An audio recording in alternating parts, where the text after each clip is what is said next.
Hello everyone. આજે હું બનાવું છું એક સુપર ઇઝી રેસીપી જે બટેટામાંથી બને છે. બટેટામાંથી બને છે એટલે બાળકોને તે બહુ જ ભાવવાની અને તે લંચ બોક્સમાં પણ મૂકી શકાય અને બ્રેકફાસ્ટમાં. તો તમે આ રેસીપી બનાવવા માટે તૈયાર છો ને? તો હું કિંજલ જસાણી સ્વાગત કરું છું મારા કિચનમાં. તો ચલો બનાવીએ આ નવી રેસીપી.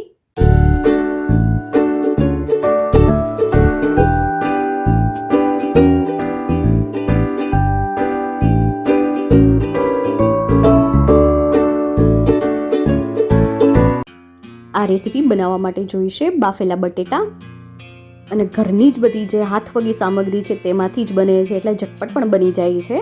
હવે આ બટેટાને મેશ કરી લઈએ.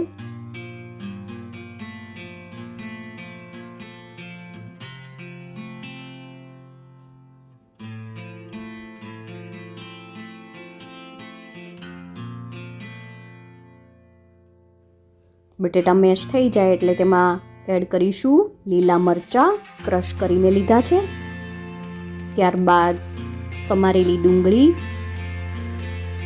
એકદમ બારીક સમારવી, ત્યારબાદ આદુની પેસ્ટ,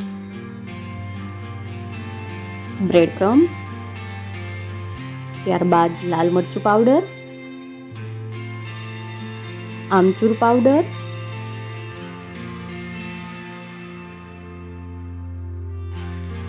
ધાણા જીરું પાવડર,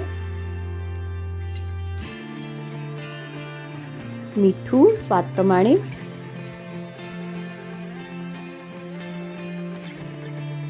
હવે બધું સારી રીતે મિક્સ કરી લઈએ.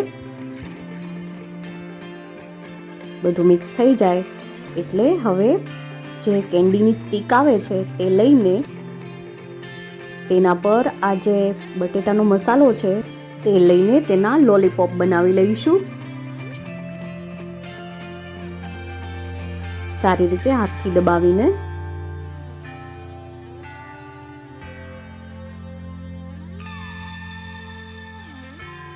તો આ લોલીપોપ તૈયાર થઈ ગયો છે. હવે કોર્નફ્લોર લઈ લઈશું અને તેમાં થોડું પાણી એડ કરીશું અને કોર્નફ્લોરની સ્લરી તૈયાર કરવાની છે.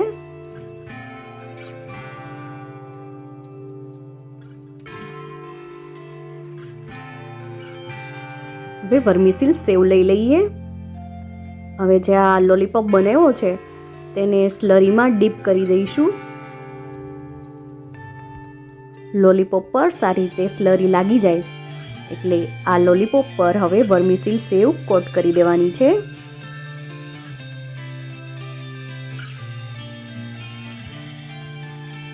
હવે તેને ગરમ તેલમાં તળી લઈએ.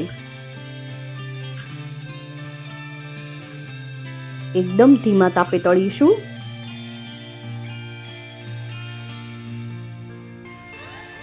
બંને સાઈડ સારી રીતે તળી લઈશું. તો તળાઈ ગયા છે લોલીપોપ. હવે આ લોલીપોપને સોસ સાથે સર્વ કરીશું. મારો વિડીયો ગમે તો લાઈક, શેર અને સબસ્ક્રાઈબ કરવાનું ભૂલતા નહીં. આવજો.